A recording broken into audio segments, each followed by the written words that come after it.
turma de amanhã, a M7, porque eu vou estar no horário na banca do concurso. Então, nós vamos prosseguir hoje os pontos 7 e 8, que trata da falência e processo falimentar, né? E já apresentamos aqui, né, o fluxo do processo falimentar, em que a ideia de que esse processo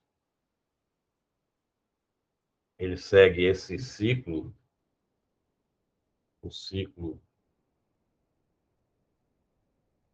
destinado a dar uma solução, né, ao problema mais grave de uma empresa insolvente, que é a sua própria liquidação, mas lembrando que, né, na maioria dos casos, foi aquilo que nós encerramos na apresentação passada, na maioria dos casos,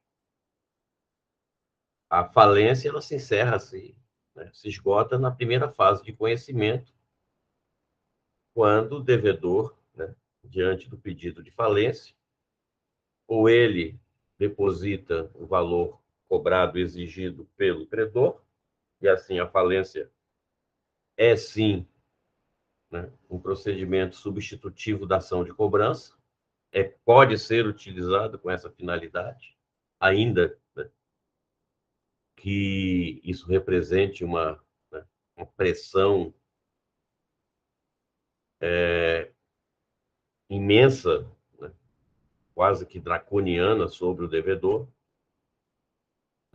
ou paga ou o juiz decreta falência, mas isso é um sistema que há séculos se aplica, né, na cobrança de dívidas comerciais, né, de dívidas empresariais.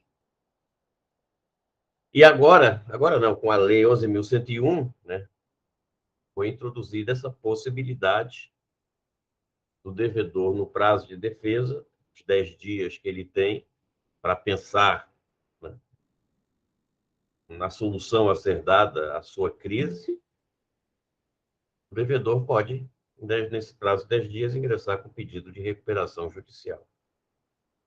E aí o processo de falência é suspenso e começa todo o processo, né, de recuperação judicial. Depois são as demais fases que caracterizam, né, no caso da decretação da falência, se o devedor não conseguir recuperação judicial ou entrou em recuperação judicial e ela foi convolada em falência por descumprimento do plano, nesse caso, né, óbvio, com a decretação da falência, instaura-se um processo liquidatório, né? E aqui nós vimos, né, antecipamos as características próprias da massa falida. Interessante, nesse concurso que nós estamos realizando, ontem foi feita a prova escrita, né, e o ponto da prova escrita sorteado para alegria ou desespero dos alunos foi exatamente processo falimentar. Parece que eu estava até adivinhando. Porque tem alguns concorrentes, são alunos digo, são candidatos, doutores, né, professores da área civil, né, direito civil, né, não muito afeitos ao regime empresarial, basicamente em aspectos de direito comum do direito civil para o direito comercial, especialmente na parte de societária e de contratos, né, mas que a falência, né, sempre foi assim caracterizada como procedimento, né, de direito comercial, de direito mercantil, de agora chamado direito empresarial. A falência foge à lógica civilista, que é um processo voltado a liquidar uma empresa comercial insolvente que se expôs demasiadamente no mercado, uma situação de risco, né, e por conta desse risco comercial, né, ela passou a enfrentar dificuldades, né, não apresentando em determinado momento condições de pagar, né, as suas obrigações. E assim ela vai, né, esse processo ele vai prosseguir nessas etapas, né, que aqui nós vamos nos referir, né, sinteticamente, mas que já permite a vocês uma ideia, né, do que seja a falência. A falência é esse procedimento, é esse fluxo, né? São essas etapas realizadas exatamente com a função, com a finalidade, né, de levantar o passivo, ou seja, identificar, né, e quantificar o valor da dívida, né, dos credores sujeitos, dos credores não sujeitos, dos credores concursais, dos extraconcursais, levantar o ativo, ou seja, quais os bens que a empresa dispõe, bens e direitos, né? Apura-se a responsabilidade dos sócios administradores, né? O que tange as causas, os motivos que levaram a empresa à insolvência, eventualmente se apura também a existência de atos por fraude a credores. Pode também, na própria sentença que decreta a falência, né, o juiz permitir que a empresa continue funcionando, se esse funcionamento, né, não acarretar o aumento, né, do seu passivo, e depois ela vai vender os bens e pagar os credores, né? Sobrar dinheiro, não vai sobrar dinheiro, óbvio, vai faltar dinheiro porque o passivo é maior do que o ativo. Então, vai se tratar exatamente desse processo extintivo liquidatório em que todos saem perdendo, né? A partir do próprio empresário que viu, né, a sua empresa se submeter e ser liquidada nesse processo. Numa ordem das disposições da Lei 11.101, né, basicamente o processo falimentar ele se divide nessas, né, não etapas, mas nessa sequência normativa. E há uma quebra da sequência, obviamente, porque nós procuramos alinhar aí os assuntos pela ordem, né, digamos, de aplicação desses fatos, dessas questões, desses problemas no próprio processo falimentar, melhor dizendo, desses incidentes no processo falimentar. Então, basicamente, a falência se desenvolve na lei seguindo, né, essas etapas. Primeiro, se conhece o estado de insolvência e se decreta a falência. Isso aqui nós já tratamos, né, em várias e várias oportunidades, desde lá o início da apresentação do nosso programa. Estão lá nos artigos 94 a 101 da lei. Então, logo o juiz decreta a falência, o administrador judicial vai começar de imediato, né, a lacrar o estabelecimento, se ele não continuar em funcionamento, e promover a arrecadação, né, a conservação, a segurança e a custódia dos bens, dos ativos, materiais, ativos imateriais, ativos tangíveis, ativos e direitos intangíveis, ou seja, tudo aquilo que puder ser apurado, né, para pagamento aos credores e para né, o próprio custeio das despesas da falência, porque a massa falida continuará tendo despesas, mas também ela vai gerar receitas que seriam suficientes, necessárias para manter, né, até a própria conservação, né, desses ativos. Em seguida, ele, paralelamente, vai começar a habilitação e verificação de créditos, aquele procedimento que nós aqui já tratamos nos artigos 7º a 20, né, que visa exatamente o levantamento do passivo, quem são seus credores, qual a natureza do crédito, se é crédito trabalhista com garantia real, se é quirografário, identifica corretamente cada um desses credores, classifica o crédito e estabelece o valor, efetivamente o valor real devido, né, pela massa falida, pelas obrigações contraídas até a data, né, da decretação da falência. Por isso que há uma divisão, né, temporal, as obrigações existentes na data da decretação da falência são obrigações, né, da empresa em si, ou seja, foram constituídas anteriormente à falência, mas as obrigações contraídas após a decretação da falência são encargos e custos da massa, né, e serão pagos pelo administrador judicial, né, à medida em que tenha caixa, tenha dinheiro, né, para poder custear essas despesas, né, de conservação, de administração, pagamento de impostos, né, seguros e outras questões relacionadas aos ativos da massa. Ele vai executar, né, ou continuar os contratos da massa, são os artigos 115 a 128, né, que é o tema que eu vou tratar na nossa aula de quinta-feira. Mas o princípio é o seguinte: os princípios é que os contratos da massa falida não se resolvem com a decretação da quebra, ou seja, eles não são automaticamente rescindidos por força da falência. Essa é uma outra discussão, chamada cláusula ipso facto, ou seja, em que muitos contratos mercantis comerciais, sempre necessariamente, os advogados colocam lá uma cláusula dizendo que este contrato se resolverá, né, ou será considerado automaticamente rescindido no caso de falência da empresa devedora, da empresa contratante. Mas o princípio, a discussão até hoje, né? Essa discussão ela está na ordem do dia, porque até hoje a jurisprudência não pacificou sobre, né, a validade da cláusula ipso facto, ou seja, o contrato pode dispor sobre a antecipação ou sobre o vencimento antecipado da dívida e a extinção automática do contrato se sobrevier à falência.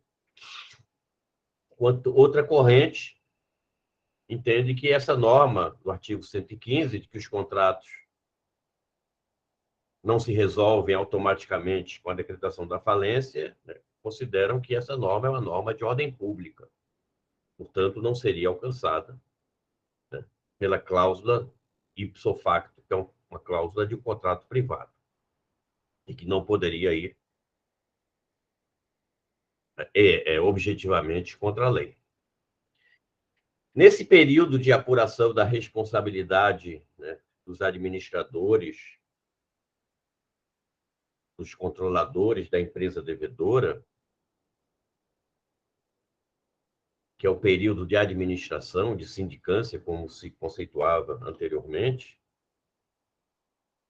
certos atos que poderiam ter causado prejuízos efetivos aos credores, por exemplo, desvio de bens da massa, alienação do ponto ou do estabelecimento empresarial, esses atos podem ser suscetíveis de ineficácia, ou seja, declarados, né, de ofício até pelo juiz como ineficazes, e dentro, o juiz declarando a ineficácia é porque aquele ato não produziu efeito algum porque estava maculado, né, com um vício, com um erro, com o dolo da fraude a credores, ou ele pode, numa ação própria, né, chamada ação revocatória, que só existe na falência, ele pode revogar, né, esses atos quando caracterize, né, não apenas a fraude, mas também efetivo prejuízo para os credores que vão, em razão da perda de direitos, de créditos, de bens que foram desviados da massa em proveito do devedor ou de terceiros. Então, é um regime muito interessante, muito específico, são os artigos 129 a 138 da nossa lei. E assim que arrecadar todos os bens, e essa, inclusive, é uma proposta, né, é uma norma fixada a partir, né, da recente lei 14.112. Né? Seria a liquidação acelerada, a realização acelerada desse ativo. 6 meses para o administrador judicial vender todos os bens da massa, né, que é uma questão bastante de, digamos assim, de eficácia futura duvidosa, porque os processos de falência, né, eles ficam travados nos incidentes de verificação, de habilitação de crédito, de avaliação de bens, né, de contestação, né, de vários credores sobre o andamento do processo. Mas a ideia da lei é que, né, dessa proposta nova da Lei 14.112, é que em 6 meses o administrador judicial, assim que concluída a fase de arrecadação e avaliação, ele tem 6 meses para vender, né, os ativos da massa. Exatamente nesse sentido de que esses ativos, né, a nova concepção da falência como falência, cessão de ativos produtivos, esses ativos não podem se desvalorizar em razão da demora excessiva na tramitação do processo. aquilo que era uma indústria, uma fábrica, um equipamento industrial, se ficar sem nenhuma destinação produtiva, literalmente, primeiro o efeito natural físico o equipamento que não tem a devida manutenção enferrujar e não servir mais para a finalidade produtiva que se destinava. Então, seria alienação, né, acelere, como está lá posto agora no inciso 2º do artigo 75 da lei. Porque isso tem a ver, né, pessoal, com um conceito bastante elementar, né, bastante essencial para compreender o que é a organização empresarial, como, né, se estrutura, se organiza, qual é a lógica do sistema empresarial, né, que não é apenas servir ao capitalista ou gerar lucro para o empresário, para o controlador, mas servir à sociedade como um todo, às nossas necessidades e demandas de consumo. Um conceito fundamental, básico, que vira e mexe nós aqui Boa noite, temos que trazer à baila, é o conceito de aviamento. Pois não? Boa noite, professor. Boa noite.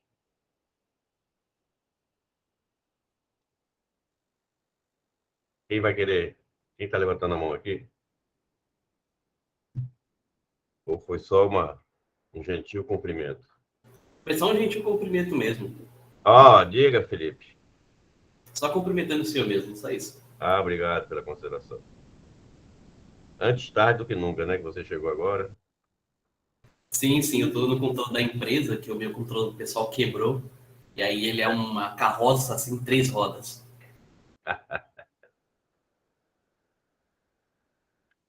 Isso é o problema tecnológico, é o problema da obsolescência, né? Eu estou falando exatamente de obsolescência, você chegou no ponto certo. Uma fábrica que não é alienada rapidamente, celeremente, de modo celere, ela torna-se obsoleta, ela perde a sua capacidade produtiva, ela se desatualiza, né, tecnologicamente falando. Então, o conceito que eu estava aqui apresentando, trazendo, recordando, né, é um conceito dos mais básicos do direito empresarial, que é o conceito de aviamento. Aviamento não é só a ação de aviar, né, como se diz no conceito vulgar, né, relacionado à costura, a questões de realização de certos serviços, né, voltados à confecção, né. O aviamento, né, no tempo dos meus avós, o aviamento era você comprar linha, agulha, dedal, né, para poder, né, que antigamente você não tinha esse negócio de comprar roupa em boutique, né? Nossas mães, nossas avós que costuravam nossas roupas em casa. Depois que veio, né, o prêt-à-porter, né, você comprar já pronto, né, invenção dos franceses, né, e antes tudo não tinha essa, comprava-se o tecido, né, a fazenda, aí a fazenda, a linha, o dedal, né, a agulha, isso era o aviamento. Né? Mas o conceito de aviamento, juridicamente falando, é um conceito específico, né, da capacidade, né, da aptidão que, né, o empresário coloca na empresa para que ela produza lucro, né, que é condição, né, sine qua non para que exista uma empresa no sistema capitalista em que a sua, não apenas obrigação, mas sua condição de sobrevivência é ser lucrativa, porque não sendo lucrativa, acumulando prejuízo, né, obviamente nós vamos ingressar numa situação de insolvência, que é o oposto do conceito de lucro. Então, o aviamento é exatamente essa organização dos fatores de produção, né, que podem ser, né, organizados, estruturados de uma maneira mais competente e menos competente. Na hora que a empresa perde o aviamento, especialmente o aviamento objetivo, que é aquele diretamente relacionado com a sua clientela, que é o conceito, né, relacionado, conceito correlacionado a aviamento, como se diz, quanto maior o aviamento de uma empresa, em razão do aumento da sua clientela, do nível de faturamento, das relações com os clientes. Então, o aviamento, enquanto o empresário mantiver o aviamento na empresa, né, de modo eficiente, ela vai ser lucrativa. Na hora que ele perde aviamento, ela começa a ser deficitária. E aí o próprio mercado trata de expulsar a empresa deficitária do sistema econômico. É o aspecto profilático. A falência tem também como finalidade, né, ainda que secundária, mas dentro da ideia sistêmica da economia, a falência tem como finalidade excluir do sistema econômico, expulsar do mercado, literalmente, as empresas, né, que não cumprem a sua função produtiva, que estão prejudicando exatamente o mercado porque estão deixando de pagar, né, de cumprir as suas obrigações frente a seus credores, né, frente a fornecedores, prestadores de serviço, frente ao banco, aos bancos, ao sistema financeiro. Então, daí que o sistema, né, vai expulsar a empresa que não cumpre essa função econômica de gerar lucro. E o lucro é a medida, né, do próprio aviamento da empresa. Então, tudo tem a ver, né, passa por essa ideia da rápida, da célere transferência dos ativos produtivos, porque, inclusive, obviamente, terão um valor de venda maior, né? Então, é aí que entra essa fase de realização da venda dos ativos. São os artigos 139 a 148, o modo de alienação desses ativos. E é o que a lei vai, né, estabelecer como critério de alienação de ativo, que esses ativos sejam alienados em bloco, em conjunto. Se puder alienar toda a empresa conjuntamente, todo o seu todo, com todos os seus estabelecimentos, filiais, etc., né, essa empresa poderia, né, a massa falida, né, que a empresa já ficou dentro do processo, né, uma situação de perda, né, da sua capacidade plena, da sua personalidade jurídica plena.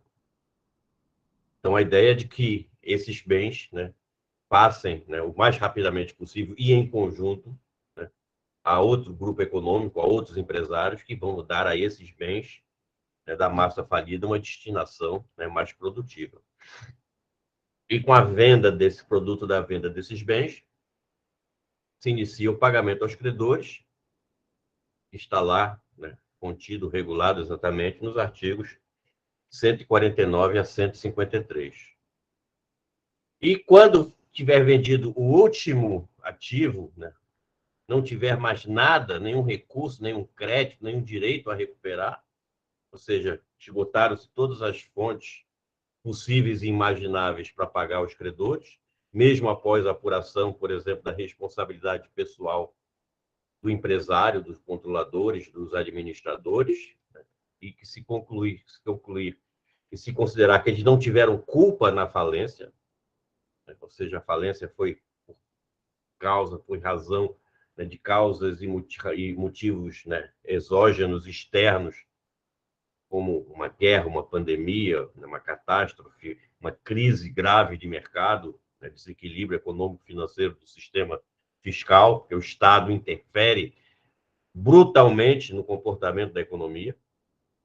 Nós estamos passando por uma fase exatamente que, né, a economia, né, ela está sendo bastante prejudicada, bastante comprometida na sua eficiência em razão da ausência absoluta de intervenção do Estado na correção, né, de certos fatores econômicos que estão, por exemplo, comprometendo, né, a própria capacidade, né, de endividamento das pessoas, o próprio valor da moeda, né, com a inflação, né, crescente, né, a redução da renda média gerada pelo trabalho, e tudo isso porque o governo simplesmente hoje lava as mãos, né, em homenagem ao princípio liberal, né, da mínima intervenção, né, do Estado na atividade econômica.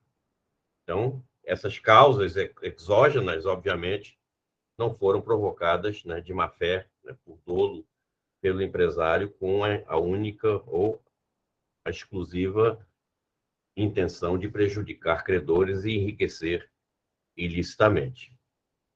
Então, depois que não tiver mais bens, né, direitos e créditos a serem arrecadados, vai ter que se encerrar da falência. E esse encerramento pode demorar anos, né, dependendo da velocidade, né, em si do processo. E aí são os artigos 154 a 160 que regulam, né, esse processo de encerramento, né, o encerramento da falência em si, do processo falimentar, encerramento né, a declaração de extinção da própria empresa e depois a declaração de extinção das obrigações, né, que inevitavelmente serão alcançadas pela prescrição. E no artigo 161, daí em diante, como nós já vimos aqui, né, começa a parte da recuperação extrajudicial. Então, em linhas gerais, né, essa é a configuração, né, normativa do processo falimentar. Quais são os fundamentos, né, para que ocorra a decretação da falência de uma empresa? Esses fundamentos são 5. Primeiro, a impontualidade, que é aquela que é utilizada e manejada em 99% dos casos. Toda a minha experiência em direito empresarial, pesquisa, né, jamais encontrei um caso, por exemplo, né, de falência com base em fraude a credores. Não que não exista fraude a credores, óbvio, mas que é muito mais fácil, mais simples, né, se requerer a falência do devedor com base na impontualidade. É muito simples. Basta que o credor tenha uma dívida líquida, né, constante de título executivo, protestado, de valor superior a 40 salários mínimos. Não pagou no vencimento? Protesta. Não pagou no protesto? Pede a falência. E o devedor não pagou na falência, não pagou no cartório, né, da vara da falência, o juiz decreta-lhe a falência. Então, são muito raras as outras. A execução frustrada, não. A execução frustrada são os outros 5% que eu me referi aqui. 95% de impontualidade, 5% de execução frustrada. Porque são aquelas execuções, geralmente por valor inferior a 40 salários mínimos, em que, né, o credor não tem a faculdade de requerer diretamente a falência com base na impontualidade. Ele tem que respeitar esse piso de 40 salários mínimos. O que justifica esse piso de 40 salários mínimos? Justifica que não é qualquer, né, R$1.000, R$1.500, R$5.000, né, que o credor vai lá e pede a falência do devedor. Não sei que eu já passei aqui, rapidamente discutimos um caso, aquele caso da Sharp. Fiz questão de mostrar a iniquidade, né, de uma decisão do STJ, né, que provocou a falência de uma empresa que não tinha por que ser falida, simplesmente para tirar a empresa do mercado para favorecer as concorrentes coreanas que estavam entrando aqui no Brasil. Uma decisão em que o juiz decretou a falência por uma dívida de R$6.000. Né? E a empresa, a Sharp, estava cumprindo o pagamento de milhões e milhares de dólares, porque ela tinha uma dívida de dólar elevada, né, numa concordata processada em São Paulo. Então, certos abusos que existiam, de que em pequenas quantias ia lá e logo já pedia o credor insatisfeito, o credor, né, vingativo, né, com raiva porque a empresa devedora não estava pagando-lhe, honrando suas obrigações, e usava a falência como esse mecanismo efetivamente coercitivo, né, de cobrança de dívida. Então, para estabelecer pelo menos uma lógica nesse direito, nessa faculdade de se atribuir ao credor, né, essa prerrogativa de, não sendo pago, ir lá e diretamente requerer, um único credor, requerer a falência da empresa devedora, fixou-se esses 40 salários mínimos. A lei, inclusive, admite a formação de litisconsórcio entre 3, 4, 5 credores, até que o somatório dos seus créditos, né, alcance 40 salários mínimos.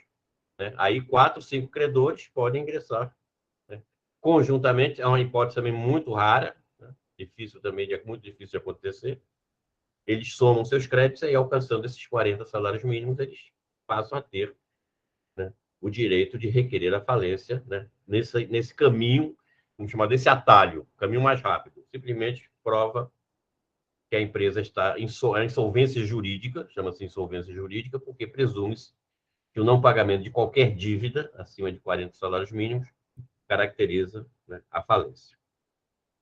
Então, a execução frustrada é para essas dívidas de menor valor. Então, a execução frustrada é ação de execução por quantia certa,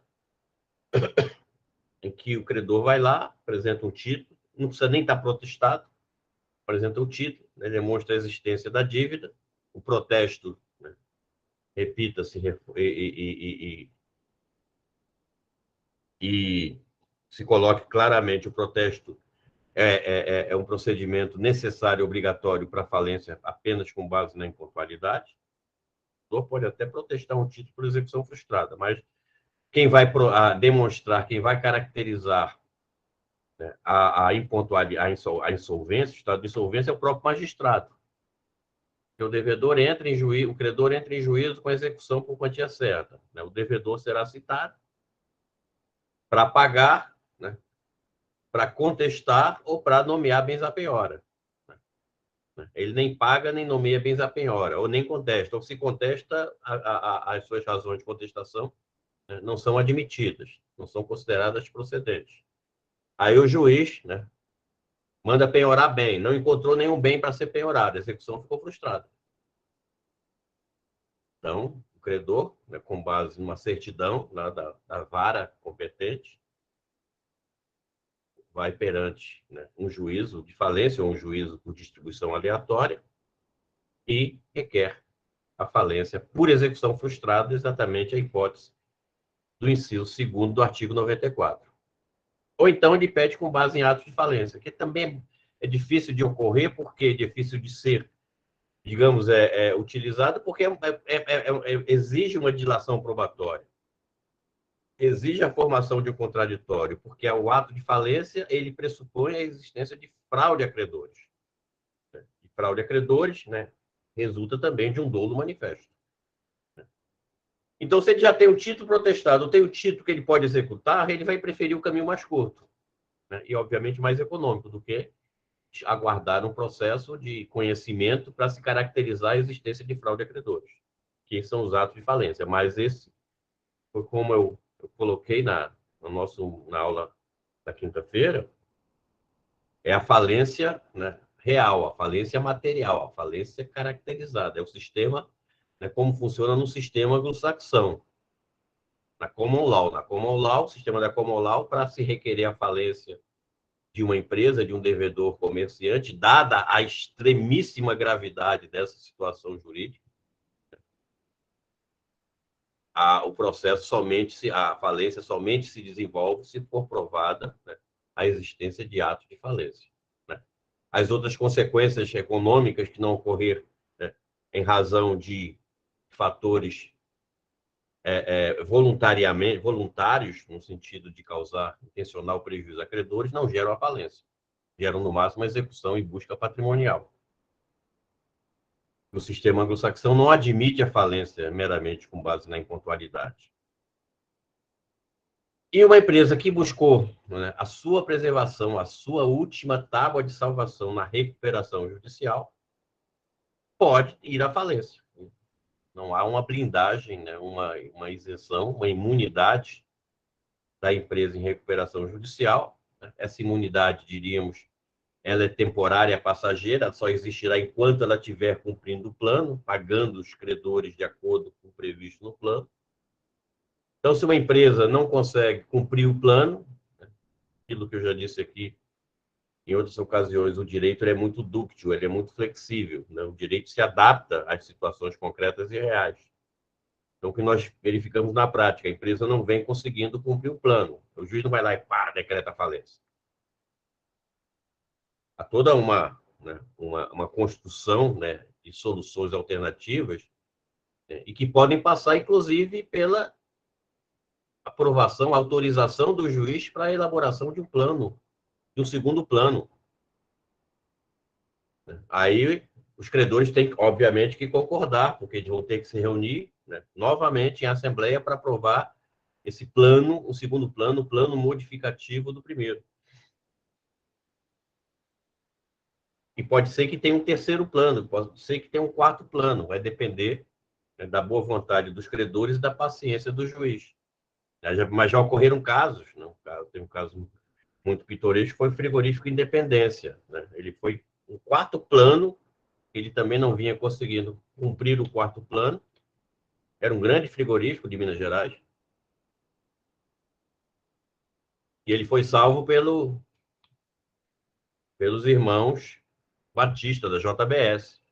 Salvo vírgula, né? A JBS foi lá e comprou a empresa, pagou alguns credores, fez uma renegociação com outros, e foi um dos processos também de encampação, de aumento, né? Foi o período áureo da JBS, que ela saiu comprando a maioria dos frigoríficos no Brasil que estavam em recuperação judicial. Isso gerou uma grande concentração de mercado em seu próprio benefício. Então, a convolução é o quarto fundamento para a decretação da falência. O não cumprimento do plano, né, acarreta a decretação da falência. E agora, né, uma das inovações da Lei 11.101, digo, 14.112, né, uma das muito criticadas inovações foi que a fazenda pública, seja fazenda nacional, fazenda estadual, municipal, ela passa a ter a prerrogativa de pedir a convolução da recuperação judicial em falência. Ela não pode pedir diretamente a falência. Já existe uma jurisprudência construída sobre isso. Não pode pedir a falência, por quê? Porque a fazenda pública ela tem suas próprias prerrogativas, né, privilégio na cobrança de dívidas. Está lá dentro da lei 6830, que é a famosa lei de execuções fiscais, e no próprio Código Tributário Nacional. Mas inventaram agora que numa recuperação judicial, se a empresa devedora não paga os créditos fiscais, ela vai lá ao juiz, né, e pede a falência da empresa devedora por convolução, a própria fazenda pública. E, por fim, o artigo 105 trata da autofalência, que é um pedido autônomo de falência pelo próprio empresário devedor, que entende que não tem saída pela recuperação judicial, já representaria um sacrifício maior para ele, para os credores, um custo ainda maior que ele poderia suportar, né? Então ele vai em juízo e pede a sua autofalência, que sempre foi considerada, pessoal, a falência do comerciante honesto, do devedor de boa-fé. Ele mesmo reconhece que não pode pagar, está de boa-fé, vou entregar entregar todos os meus bens aos credores, né? Os credores vão intervir na minha empresa, o juiz, né, vai promover o processo liquidatório sob condução do administrador judicial. É o que no direito romano clássico, né, no período já republicano, se chamava cessio bonorum, né? É a cessão de bens, de direitos que o devedor de boa-fé faz, entregando, né, jogando a toalha, literalmente, né, e entregando aos credores, né, o destino da sua massa patrimonial. Então, são esses os fundamentos, né, que podem ser manejados, né, geralmente, em princípio, pelos credores, mas também, agora, pela fazenda pública e também pelo próprio devedor, no caso de autofalência. O ato de falência, rapidamente, né, definindo e explicando o modo a sua compreensão e aplicação, o ato de falência ele caracteriza como uma conduta dolosa do devedor que intencionalmente tenta ou pratica ato de fraude a credor, né, com a finalidade de evitar o pagamento, né, ou seja, enriquecer ilicitamente, obtendo vantagem para si ou para outrem. É o que está lá na definição de fraude a credores do artigo 168 da Lei 11.101. Então, é uma conduta dolosa, que ocorre em vários casos, muitos casos. Não apenas porque o devedor está desesperado, né, quer se, né, na última hora, né, pelo menos salvar alguns bens do seu patrimônio empresarial ou particular, seja porque já intencionalmente, já de má fé, né, ele usou, né, ele abusou, né, e violou a boa-fé dos seus credores, né, contraindo um financiamento, um empréstimo, já com a nítida intenção de não pagar. E aí ele vai se valer de uma série de estratagemas, de meios, né, de simulação, praticando atos voltados a evitar ao máximo, né, a cobrança da dívida, ou até contando, em certos casos, né, com esquecimento do credor, dependendo do valor da dívida, mas o credor não querendo mais investir, né, em um processo de recuperação de crédito, quando ele ainda vai ter que gastar dinheiro, né, para contratar advogado, para pagar custas judiciais. E as custas judiciais no Brasil, aqui em Pernambuco, por exemplo, são casos de uma crítica contundente, né, da OAB. É só pesquisar aí na internet quantas vezes a OAB, seja a OAB nacional, seja as estaduais, elas criticam o Poder Judiciário, né, pela cobrança excessiva, né, de custas sem teto. Então, você vai cobrar uma dívida de 1 milhão, você vai gastar hoje em torno de 40, 50 mil reais só de custas processuais. Eu estou botando dinheiro, né, um dinheiro que eu poderia aplicar numa atividade produtiva, ou seja, aquilo que no jargão popular se diz colocar dinheiro bom em cima de dinheiro ruim. O dinheiro é ruim porque vai ser difícil a recuperação do crédito. Então, você ainda tem que destacar mais um dinheiro para pagar o advogado, os honorários do advogado, para pagar custas judiciais, para pagar protesto de título, né? Uma cobrança que você não tem, que o credor não tem certeza da sua recuperação. É que pode demorar anos, né, até ele conseguir processar, encontrar algum bem do devedor, né, que ele desviou esse bem em favor de terceiro, tem que entrar com uma ação revocatória, uma ação pauliana, quando, né, ela é fora da falência, porque a ação revocatória, né, ela é correspondente falimentar da famosa ação pauliana, né, para cobrança de dívidas civis, quando se caracteriza também a fraude a credores. Então, esse ato de fraude a credores, né, ele gera 3 efeitos, né, 3 consequências jurídicas, né? Tem o efeito comercial, que ele caracteriza ato de falência, né, e pode, provando-se indícios ou a existência concreta dessa fraude, né, o credor requerer a falência do devedor. Civilmente falando, no que tange ao efeito civil, ele é um ato ineficaz. São os artigos, assim diz, especialmente o artigo 129 da lei, quer dizer, simplesmente, civilmente, em termos de eficácia, efeito do ato jurídico, né? O artigo 103 do Código Civil, ele não existe, ele é ineficaz, porque foi um ato praticado com a intenção manifesta de prejudicar credores, de a obrigação em si não tem a menor importância para o conteúdo ético do devedor. Ele está pouco preocupado se vai ser chamado de mal pagador, de caloteiro, etc. Ele está querendo tirar vantagem às custas do seu credor. Então, civilmente falando, do ponto de vista, né, da eficácia dos atos jurídicos, é um ato, não é nem nulo, é um ato considerado ineficaz. Nem nulo nem anulável, é um ato ineficaz, é muito mais do que o ato nulo. E gera o efeito penal, né? Constitui crime falimentar. Está lá no artigo 68. O devedor, né, que praticar fraude a credores pode ser condenado por crime falimentar. Se a justiça brasileira ela é, né, conivente com certos atos ou ela aceita, né, constantes procrastinações processuais, chicanas jurídicas, etc., e dificilmente ela pune, né, rigorosamente, né, os fraudadores, né, de relações comerciais, isso é um outro problema processual. Mas a lei diz que fraude a credores constitui crime falimentar, merecendo, consequentemente, a devida condenação. E o que são os atos de falência?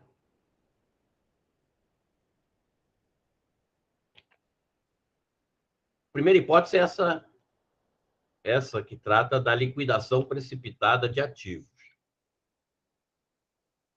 Um outro problema é que, como eu já disse em outras ocasiões, o legislador brasileiro, né, ele é criativo para certas coisas, mas para outras ele é completamente, né, omisso e até preguiçoso. Estamos falando de atos relacionados à atividade empresarial, né? Atos relacionados a condutas humanas, a questões, né, que evoluem, né, no meio social, no meio cultural, né, em razões tecnológicas, ou seja, os fatos humanos, eles estão sempre também em constante mutação. Então, isso que vocês estão vendo aqui nessa relação de ato de falência são as mesmíssimas hipóteses lá do artigo 2º do Decreto-Lei 7661 de 1945, da época de Getúlio Vargas. Estamos aí 80 anos atrás. Então, simplesmente repete o que já tinha na lei anterior. Por isso que, de certa maneira, dificulta a compreensão, né, e confunde a aplicação desses dispositivos, né, que não se adaptam, né, que não foram adaptados pelo legislador omisso, pelo legislador preguiçoso, né, a novos padrões de conduta. Tem um momento, a nossa lei fala, né, em crimes falimentares eletrônicos. Mas ocorrem, mas estão aí no dia a dia, né, em que se realizam, inclusive, né, pagamentos, né, em bitcoins, em moedas, em criptomoedas, né?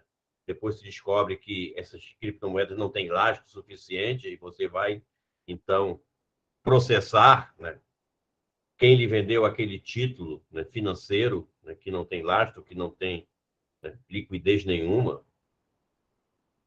A internet hoje é um campo para, né, a exploração, né, fraudulenta na maior nível possível, porque antes era você ir no estabelecimento empresarial, fisicamente falando, né, conversava tete a tete com o empresário, com o credor, com o devedor. Hoje não, hoje o mundo digital. Estava vendo ontem, só um exemplo aqui, né? Todo dia acontece isso, né? Com essa questão de investidores. Os caras bolou um sistema, um gênio, lá no Rio de Janeiro. Ele, uma influencer dessas, né, piriguete, que aparece por aí, tem 50 mil, 100 mil seguidores, não falta na internet, né? São esses idiotas que vão atrás dessas pseudo-personalidades influentes. Por isso que eu sou sempre o defensor e repito a teoria de Humberto Eco sobre o que seja a internet, né? Quem quiser depois explorar o que seja a internet, né, tem que ler primeiro Humberto Eco. Ainda que ele tenha falecido no alvorecer da era da internet, mas ele já antevia, né, as consequências nefastas, né, de certas condutas, né, de fraudadores dentro do meio eletrônico, né? Então, hoje, os ladrões não têm mais fácil. Os ladrões hoje, os fraudadores estão, né, por trás, né, de uma tela de computador buscando, né, o idiota da vez que vai lá e vai dar um clique, né, e vai receber um vírus, um phishing em qualquer tipo de programa invasivo, né, que vai roubar suas informações, seus dados, ou participar de atos também fraudulentos. Então, eu vi ontem desse sistema lá, não tem um site, acho que não sei se tiraram o site do ar, foram presos ontem.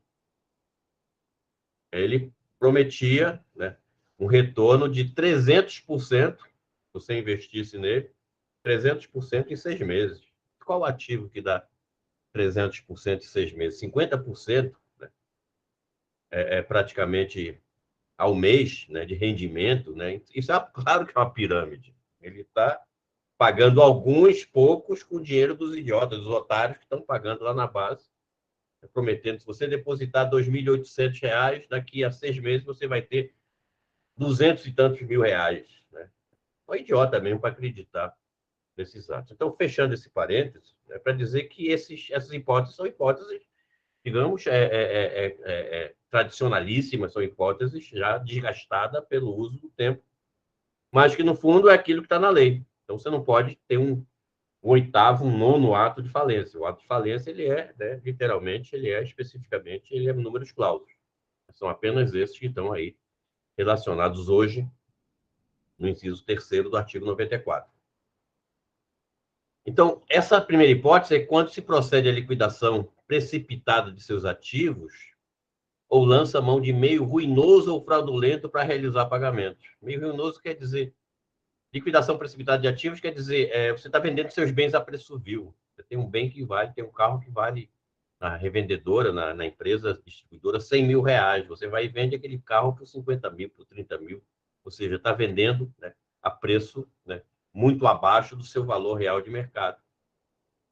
oferece um bem valioso, né, de 100 mil reais para pagar uma dívida de 30 mil reais. Esse é um meio ruinoso, também fraudulento, para realizar pagamento. Ou seja, não há lógica, né, entre o modo de liquidação, né, da dívida e o valor, a avaliação daquele ativo que está sendo ali, né, simplesmente jogado fora à custa de liquidação de algum tipo de valor. Porque isso pressupõe, não é que ele vai fazer isso de boa vontade e o credor vai aceitar, mas é que pressupõe que esse credor está, né, também fraudulentamente, né, num concílio fraudulento com o devedor, né, para o devedor transferir ativos para aquele credor, né, dizendo ou alegando que essa transferência de ativos está sendo feita para pagar uma dívida. Essas hipóteses 2, 3 e 4, no fundo, é a mesma coisa, né? É alienação do estabelecimento comercial. É alienação de ativos a terceiros, né? Ou seja, ele começa a vender bens, especialmente o seu estabelecimento. Transfere o estabelecimento a terceiro, credor não, sem o consentimento de todos os credores, que é impossível, óbvio, está lá no Código Civil, na parte, né, no artigo 1414, que trata de estabelecimento empresarial, né? O devedor não pode transferir o estabelecimento, seu estabelecimento comercial, vamos chamar, é a galinha dos ovos de ouro, é o recurso, é a estrutura que ele tem para gerar dinheiro, para gerar caixa, para pagar os credores, ele não pode se desfazer do seu estabelecimento, né, porque ele vai, nitidamente, ele está querendo simplesmente se desfazer da empresa, transferindo a terceiro ou transferindo a um laranja, né, para iludir o pagamento, para evitar o pagamento aos credores. E o Código Civil diz isso. Você não pode alienar seu estabelecimento se não tiver anuência de todos os credores, que é impossível conseguir a unanimidade dos credores. Não, deixa ele que vai vender para um terceiro, que esse terceiro eventualmente seria até um terceiro mais solvente, que tem mais patrimônio, mas ele tem que continuar com bens suficientes para solver o seu passivo. Simula a transferência de seu principal estabelecimento, né? De qualquer maneira, para burlar a legislação, a fiscalização, ou para prejudicar credores, né? E as outras três últimas hipóteses, né? Dá ou reforça a garantia a credor por dívida contraída anteriormente, né, sem ficar com bens livres e desembaraçados suficientes para saldar o seu passivo. Né? Ele está contraindo, não contraiu, ele dá um bem garantia para contrair uma nova dívida, né? E essa dívida que ele vai contrair, ele pode até eventualmente rolar a dívida existente, pagando alguns credores, mas ele dá, né, uma garantia real, né, por uma dívida que não vai entrar dinheiro novo, né, uma dívida contraída anteriormente. Ele está literalmente, efetivamente, essa conduta ela caracteriza, né, um benefício, né, uma proteção daquele determinado credor, né, com quem ele pode estar também agindo em concilium fraudes, como dizem os penalistas, o concílio fraudulento, como diz assim meu amigo penalista, professor Ricardo de Brito,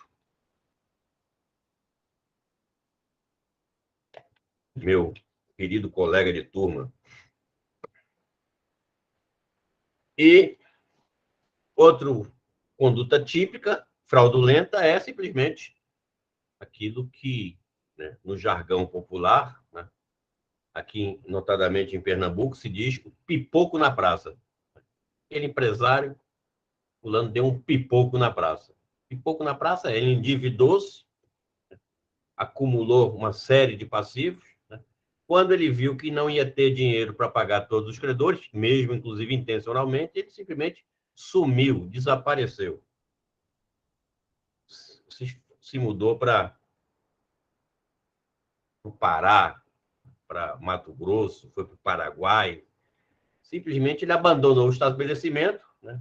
Juntou todos os seus pertences, ocultou-se, ou tentou ocultar-se, porque se eles simplesmente desaparecer, a chamada fuga do credor, de fuga do devedor, não vamos confundir, por favor, a fuga do devedor. Já existia essa figura, nós vimos lá, quando tratamos aqui da história do direito, né? Os credores colocavam literalmente o devedor para correr, né? Bania o devedor do seu território. Os maus comerciantes falidos portugueses, de má fé, né, quando não fugiam, né, eram degredados para o Brasil. Então, é um comportamento, né, que caracteriza a nítida, óbvia intenção do devedor de não pagar seus credores. Sumiu do mapa, desapareceu. Escafedeu-se, como se diz também. E é uma conduta... eu diria que no Brasil hoje, essa é a conduta, além daquela tentativa de alienação, transferir o estabelecimento empresarial para um laranja, né? A outra conduta mais, né, comum, né, se caracteriza ato de falência é essa, da ocultação, né, da fuga, do desaparecimento do devedor. E a sétima hipótese foi colocada aí pelo legislador, mas que não tem caracterização de fraude a credor, né? Aí é um equívoco, né? O legislador aí não soube diferenciar a falência de boa-fé da falência de má-fé. Essa hipótese toda de ato de falência é a falência de má-fé. Ele deixar de cumprir a obrigação do plano de recuperação judicial não é de má-fé, ele pode ter deixado de cumprir porque estava em recuperação judicial e veio, né, uma pandemia. Isso não é ato de falência, não é fraude a credores. Aí a execução direta, aí vai ser, o fundamento não vai ser por ato de falência, o fundamento vai ser por execução. O fundamento pode ser por impontualidade. Ele não cumpriu a obrigação, né, do plano de recuperação. O plano de recuperação homologado pelo juiz faz, né, coisa julgada material e formal e também constitui um título de dívida judicial. Ele vai lá e protesta, né, o título de dívida e pede por impontualidade, mas nunca pedir por ato de falência, né? Aí é uma demonstração cabal, né, da carência de conhecimento técnico, de harmonia de conceitual dos nossos grandes legisladores, né? Basta ver quem são esses nossos legisladores nos dias de hoje.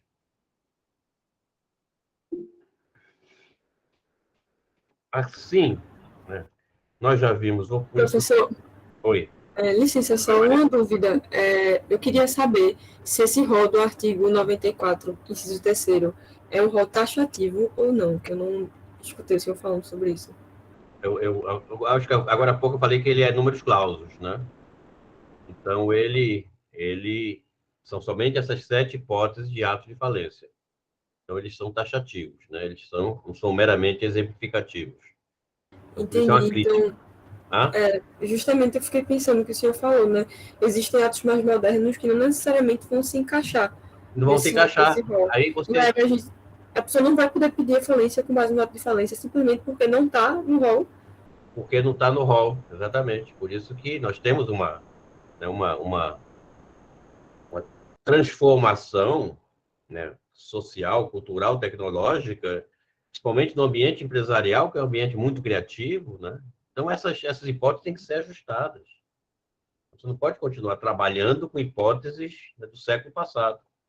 Então, como né, números clausos, né, como é taxativa, tem que cumprir.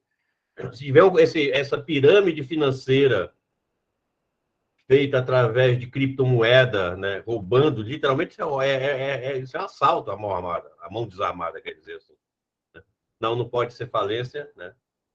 Quando eu desconfio que tem uma pirâmide financeira, eu coloquei meu dinheiro lá e ele não quer me devolver, né? Eu não caracterizo como ato de falência. Às vezes eu não tenho nenhum título para poder protestar, né? Porque eu fiz ali o investimento, né? E às vezes o título que me deram, comprovando o depósito, é um título defeituoso. Então esse é um problema. Essa é uma questão, né, em que o legislador não se ouve por bem, né, em atualizar esses conceitos. Tem vários outros exemplos, né, que nós podemos tirar no ambiente concorrencial também, né, de obrigações assumidas com a aquisição de ativos, né? E isso pode gerar um problema, por exemplo, de concorrência, um problema de inexecução de obrigação de cessão de clientela, né? Então, são várias questões que são feitas que são atos fraudulentos, mas que não caracterizam, né, fundamentariam um pedido de falência. Pois não, doutor Luiz Felipe? Eu acho, professor, até que a gente, pensando do ponto de vista da execução, a tentativa de recuperar esses bens digitais, né, o Bitcoin e outras altcoins, é uma coisa bastante complexa a se pensar, porque tecnicamente não tem como você quebrar a criptografia dessas redes, não existe capacidade computacional para isso, tanto que a dificuldade hoje da mineração do Bitcoin é justamente a dificuldade de uma pessoa só conseguir, com vários níveis de mineração, processar a quantidade de dados necessários para fazer as validações, né? Então, meio que até inexequível a execução. Até para recuperar aquilo que foi, entre aspas, roubado, é praticamente impossível. Se o operador da Bitcoin estiver na Rússia, estiver na Índia, né? Aí você não vai conseguir nunca, né, ter um alcançar, né, qualquer tipo de probabilidade de execução, né, daquele investimento que você perdeu. Vai dar por perdido. É isso mesmo. A acumulação da recuperação em falência está lá no artigo 73, né? O juiz decretará a falência durante a recuperação judicial. Não naquele período pós-judicial, mas ainda durante a tramitação judicial. Se a Assembleia de Credores entender que o devedor não consegue aprovar um plano consistente, né, ou mesmo não apresentou um plano, ou o devedor quer fugir, né, da responsabilidade no plano e desiste, né, e pede desistência, né, do processo, a Assembleia de Credores pode deliberar e requerer ao juiz que decrete a falência. Pela não apresentação do plano em 60 dias do processamento. Esse prazo, né, é improrrogável. Quando não proposto plano alternativo ou rejeitado o plano proposto pelos credores. São essas três hipóteses aí, são inovações da Lei 14.112. Né? Essa discussão que nós apresentamos aqui, essa inovação, né? Se o devedor, na recuperação judicial, não apresentar um plano alternativo, né, em 180 dias, mas no prazo de 360 dias, que é 180 vezes 2, né, na prorrogação do stay period, os credores podem apresentar um plano alternativo, enfiando goela abaixo do devedor, né? E se os credores não disserem que não tem solução, o credor, né, ele está resistente, ele não quer nenhum tipo de acordo, ou rejeita, ou for rejeitado o plano proposto pelos credores, assim, né? Não havendo plano a ser executado, o juiz decreta a falência. Por descumprimento de qualquer obrigação assumida no plano de recuperação. Esse artigo aí tem que, essa hipótese tem que ser lida com cuidado, né? Como diziam os romanos e os nossos ministros do Supremo, cum grannus salis. Cum grannus salis é adaptar a situação presente, não é qualquer obrigação. Deixou de apresentar um RMA, um relatório mensal, né, em determinado mês, pede a falência, né? Deixou de pagar remuneração do administrador judicial, pede a falência. Ou seja, não é qualquer obrigação. São as obrigações creditícias, né, que têm prazos de vencimento especificamente. E agora, né, a Lei 14.112 incluiu também essa hipótese de que a Fazenda Pública pode pedir a convolução da recuperação se a empresa deixar de cumprir os parcelamentos, né, ou a transação, né, que agora é permitido a Fazenda transacionar os seus contribuintes, os seus executados. Se não cumprir os acordos celebrados com a Fazenda Pública, ela pode requerer a falência pela via da convolução. E outro caso também, outra hipótese nova, é no caso de esvaziamento patrimonial da empresa, ou seja, ela está se desfazendo de bens, né, que implica em liquidação substancial de seus ativos. Então, esse projeto aqui, se ela vender todos os bens, mas que esse dinheiro não está indo para pagar credores, está indo para beneficiar o empresário, né? Então, essa liquidação de ativos é caso também de convolução da recuperação em falência. Então, são essas as hipóteses de fundamentos para o requerimento de falência. A Lei 14.112 traz esse conceito de que é liquidação substancial, né, esvaziamento patrimonial, etc. Um caso de blá, blá, blá aí que o legislador colocou. Pode haver ainda, né, a decretação superveniente da falência após aquele período, né, de recuperação judicial, né, no caso de descobrimento de obrigação na fase pós-judicial, né? E qualquer credor poderá requerer execução específica ou a decretação da falência, também com base no artigo 94 da lei.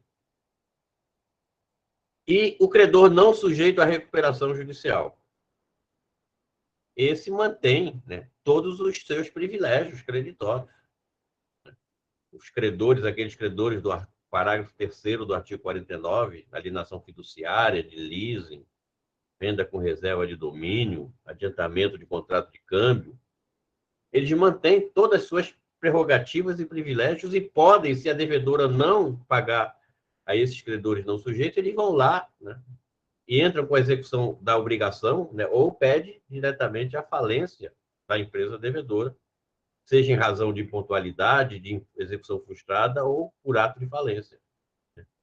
E essa falência, né, a discussão é essa. O STJ, né, ainda não firmou um entendimento harmônico, mesmo que essas hipóteses não se caracterizaram, né, com profusão para gerar, né, por exemplo, um incidente de uniformização de jurisprudência, né, ou em sede de recurso de repetitivo. A quem compete a decretar a falência? O próprio juiz da recuperação, que está ali conduzindo o processo com o maior sacrifício, tratando, né, de tentar salvar a empresa, ou uma distribuição aleatória. E agora, o entendimento dominante é que a distribuição é aleatória. Por quê? Porque aquele credor, quem diz isso é o professor Marcelo Sacramone, que é um juiz, foi juiz de falência da 2ª Vara de São Paulo, muito competente, mas a concepção dele é eminentemente pró-credor. Ele diz que não, se não se sujeita à falência, inclusive essa não sujeição é de natureza processual, tem sua lógica. Né? Tem sua lógica, porque, né, se ele não é sujeito, ele pode ingressar com pedido de falência em qualquer vara. Né? E se o juiz entender que assiste razão a esse credor, não está sendo pago, está aprovado, decreta a falência, e aquele processo de recuperação que estava em outra vara aqueles credores vão ser atraídos para esse novo processo. Aí o problema é exatamente esse. Se já tinha um processo com todos os credores habilitados, né, reconhecidos seus créditos numa vara, por que vai transferir toda essa massa de credores para outra vara? Né? Então, essa é a polêmica desse problema. Então, a competência do juízo falimentar, né, é que esse juízo da falência é indivisível e competente, né, é o juízo universal, como nós já vimos aqui, para conhecer todas as ações sobre bens, interesses e negócios do falido, ressalvadas as causas trabalhistas e fiscais, ou seja, ainda durante a fase de conhecimento, que a execução tem que ser feita, né, perante a massa falida, e aquelas não reguladas na lei em que o falido figurar como autor ou litisconsorte ativo, e não devedor. Naquilo que ele for devedor, todas essas ações serão atraídas para o juízo universal. E os pedidos de falência estão sujeitos à distribuição obrigatória, respeitada a ordem de apresentação. Distribuição obrigatória é onde tiver mais de uma vara. Então, se uma empresa A pede a falência de outra empresa no dia 5 de maio de 2022, ela entra com pedido. No dia seguinte, tem um outro pedido de falência de uma segunda empresa, né? Não é aquela, o juiz não vai julgar que ele foi mais rápido. Vai ser respeitada a ordem de apresentação, a ordem de protocolo do processo. Então, o juiz que primeiro recebeu um processo, a vara que primeiro recebeu um processo, um pedido de falência, ainda que não tenha julgado, né, ela torna-se preventa, torna-se competente para julgar qualquer pedido de falência posterior. Então, ela vai atrair esses pedidos, serão todos reunidos na vara que recebeu, né, o primeiro processo. E as ações que devam ser propostas no mesmo juízo da falência estão sujeitas, consequentemente, a essa distribuição por dependência, né? Porque a competência se consolidou a partir do recebimento do primeiro pedido. São as questões processuais, né, que sempre colocam em evidência a natureza do juízo universal da falência. Aí são os requisitos documentais, estão lá no próprio artigo 94, com base em pontualidade, execução frustrada, atos de falência e autofalência, né? E as razões de defesa do devedor na falência. Então, com essa análise dessa fase de conhecimento, a gente vai procurar concluir, né, e situar o assunto, né, para concluir hoje e continuar na quinta-feira. Né. O prazo de defesa, né, a empresa devedora, né, após a citação, ela pode apresentar contestação no prazo de 10 dias, ou manda pagar, paga, devo, não nego, pago quando puder, inclusive e principalmente para evitar a sua falência. Esse prazo é na falência requerida por qualquer fundamento. Mas tem aquele pedido incidental na recuperação. Dentro do prazo de contestação, a empresa devedora poderá pleitear a sua recuperação judicial. Ela vai, nesses 10 dias, organizar o processo, né, ainda que ela apresente, né, um plano, um pedido de falência, uma petição inicial sem todos os documentos, acontece bastante. Né? Aí o juiz manda emendar a inicial, complementar os documentos, né? Mas pelo menos ela cumpriu esse prazo, né, da lei de requerer a recuperação, já demonstrou o seu interesse, né, a sua decisão em requerer e implementar assim a sua recuperação judicial. Na defesa que ela porventura venha, né, a apresentar contra o pedido de falência, basicamente com fundamento na impontualidade, ela pode alegar qualquer coisa, né? Aí você tem ali o item 5 ali, né, as razões de oposição, de qualquer outro fato que extinga ou suspenda a obrigação ou não legitime a cobrança de título. Então, esses são os casos na falência requerida com base na impontualidade, que existe um título, uma obrigação, né, líquido e certo, existe um título executivo, né, e existe um vencimento certo e determinado. Pode alegar falsidade do título, um título falso. É uma duplicata fria, né, é um cheque clonado. Então, o devedor vai provar que aquela dívida não existe, né?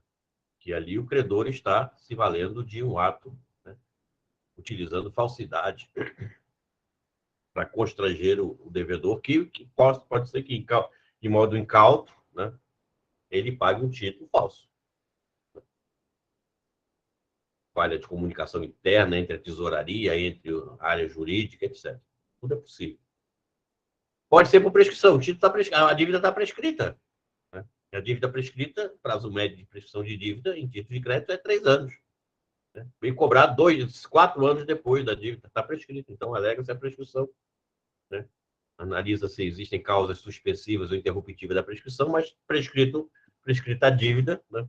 Obviamente, o devedor, né, não tem mais a obrigação de pagar. Houver a nulidade de obrigação de título. Né? Nulidade são aquelas causas, aquelas condições exatamente relacionadas, né, a defeito de representação, né, a própria utilização, né, da falência, né, para praticar um ato fraudulento. A obrigação é nula, né? Não existe capacidade, né, de quem assinou o título. E outra questão que possa gerar, né, as causas de nulidade, né, em razão até da própria origem da dívida. Dívida de jogo, por exemplo, a obrigação é nula. Né? Dívida de jogo não pode gerar, né, um pedido de falência. Pagamento da dívida. Pagou a dívida, está extinta. Prova-se o pagamento com comprovante, né? Hoje, comprovante eletrônico, e extingue-se o processo. Qualquer outro fato, como mostrei agora, é uma situação em aberto. Qualquer razão pode ser alegada, né, a pandemia, né, o problema, né, uma crise de abastecimento, greve de caminhoneiro, né, greve do correio, né, o título não chegou a tempo, ainda que tenha, né, também hoje a notificação eletrônica, mas qualquer outro fato em que o devedor possa alegar, né, a extinção ou suspensão da obrigação. O vício em protesto ou em seu instrumento é a razão mais alegada, mais comum. A gente sabe que existe a dívida, não é um cheque sem fundo, não é a duplicata fria, mas é uma dívida que ele reconhece, mas vai alegar, vai tentar empurrar para frente, né, a evitar a falência e tentar ver se, né, outro modo de cobrança seria implementado, que não a falência, aí vai alegar vício no protesto. Nós vimos aqui que um dos fatores que podem levar a esse vício é a não notificação, né? Tem uma súmula do STJ, né?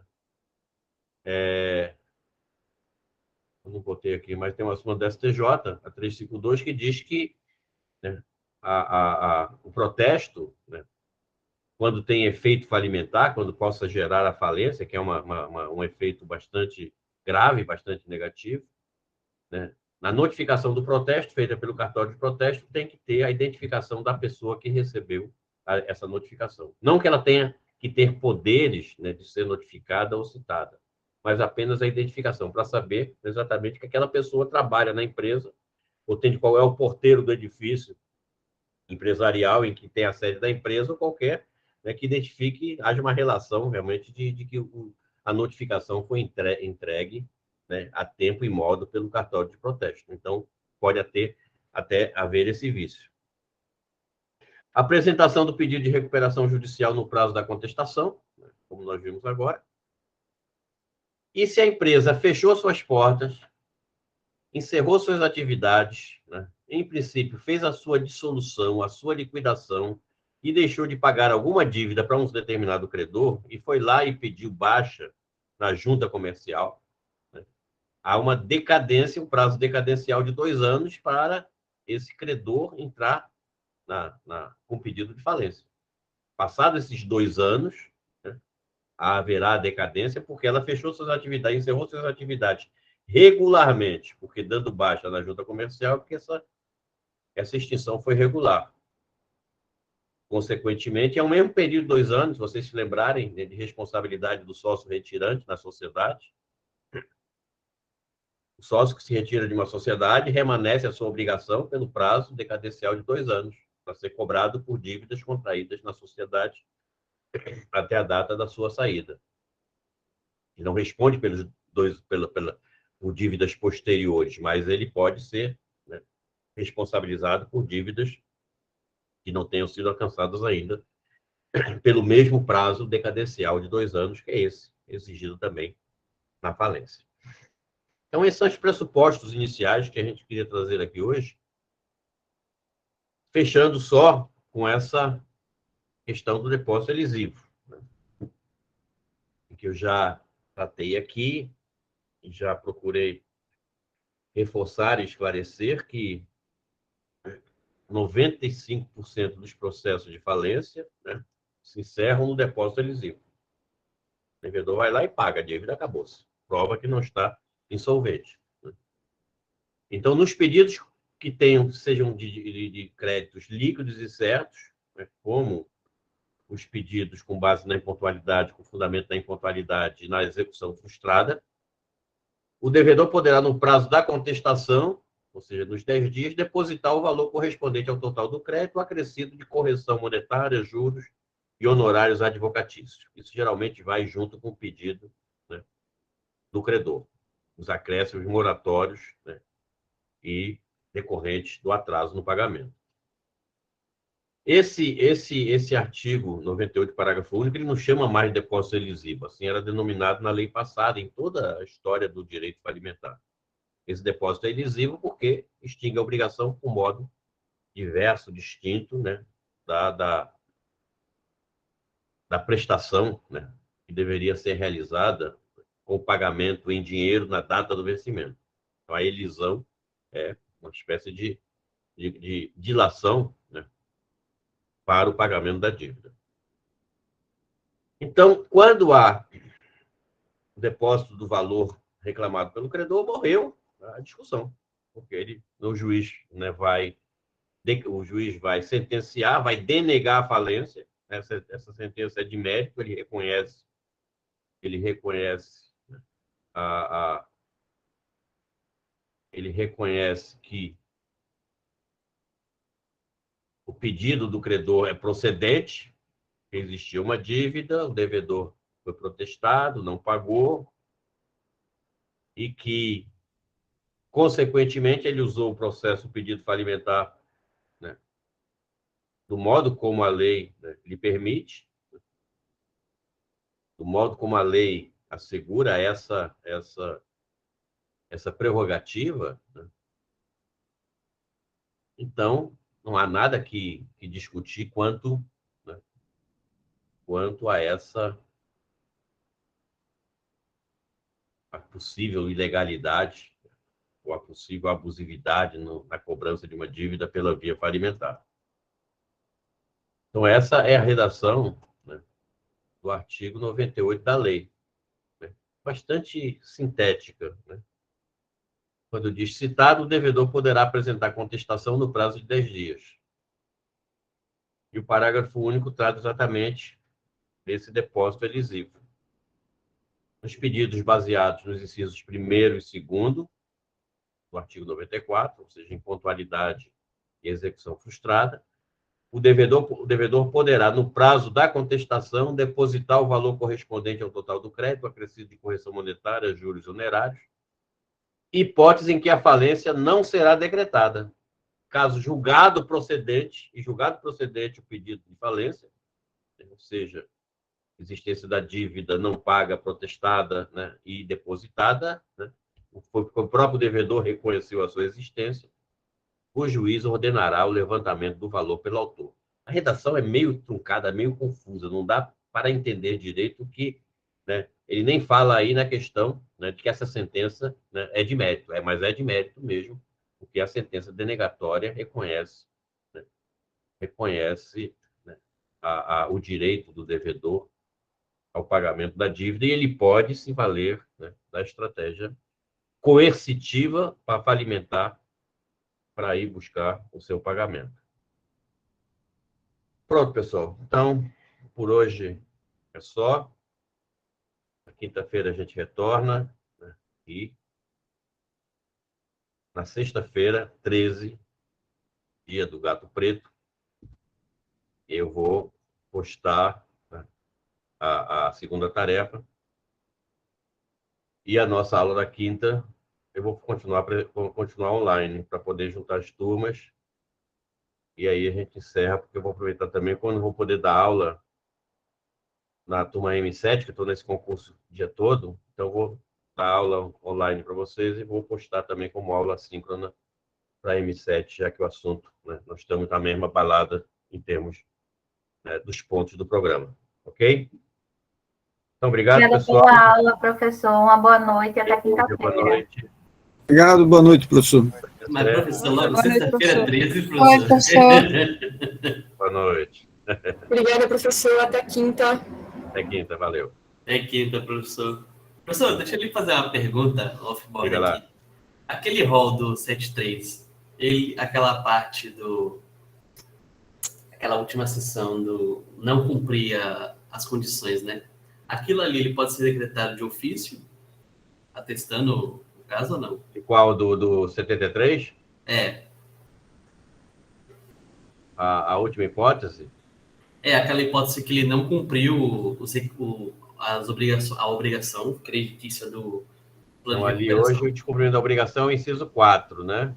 Porque hoje tem o inciso 5º e o inciso 6º, que foi incluído pela lei 14.112. Então, o descumprimento de qualquer obrigação, como tem que ser provada a obrigação, ter demonstrada, caracterizada a obrigação, inclusive, eu acho que com a instauração de um incidente aí de contraditório e de defesa, tem que ser provocado. Acho que o juiz dificilmente poderia, de ofício, analisar uma situação de descumprimento de obrigação se não desse a oportunidade de manifestação. Daí que eu entendo que seria provocado pelo administrador judicial, pelo Ministério Público, por qualquer credor, principalmente pelos credores, né? E seriam os primeiros a reclamar contra o descumprimento de obrigação. Eu acho que é por aí. Entendi. Beleza. Obrigado, professor. Beleza, valeu. Obrigadão e até a próxima.